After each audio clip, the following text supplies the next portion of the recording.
Bonjour et bienvenue dans cette nouvelle vidéo. Utiliser le capteur de mouvement EPIR avec Raspberry Pi.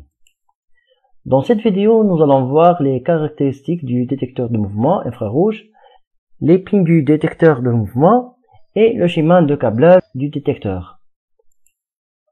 L'alimentation de ce détecteur est entre 4,5 et 20 volts continu.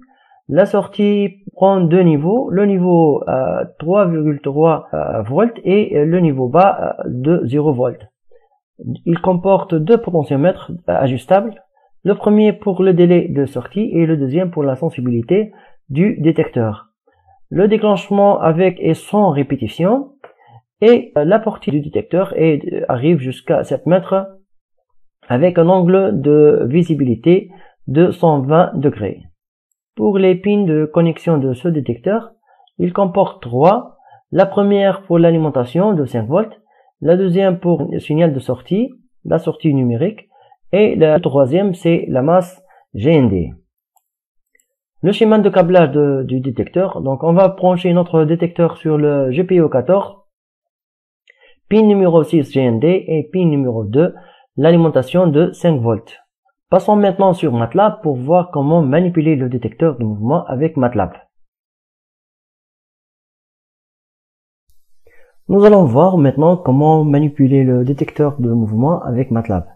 Donc, pour commencer, on va supprimer toutes les variables déjà déclarées. Donc ici dans Workspace, il y a des variables déjà déclarées. Donc j'exécute le programme.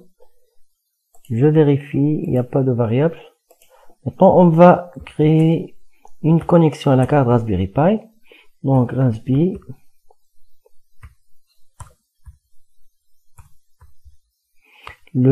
L'adresse IP 192.168.1.100. Le nom d'utilisateur et le mot de passe. Donc, Raspberry.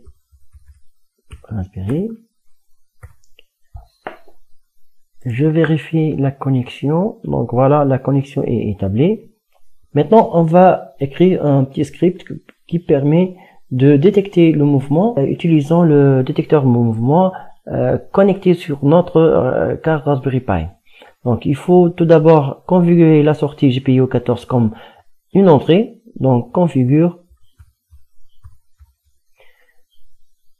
pin, le nom de la connexion, le numéro de la sortie GPIO 14 et le mode, donc digital input, pour dire que notre pin GPIO 14 est configuré comme une entrée. Maintenant, on va créer une boucle répétée qui va lire l'état de l'entrée GPIO 14 à chaque instant. La boucle while, on va lire donc read digital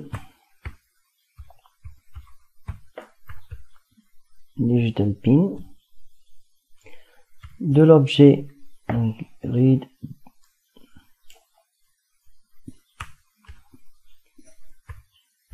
digital pin RPI, le numéro 14 égale 1. Donc ici, si le mouvement est détecté, donc on va écrire un message printf, donc détection de mouvement. On va faire une pause de 3 secondes pour ne pas répéter les lignes et je vais faire la boucle répétée. Donc j'exécute. Puis on va essayer de faire des mouvements devant le détecteur. Voilà, il a détecté le mouvement et affiche le message pour la détection de mouvement.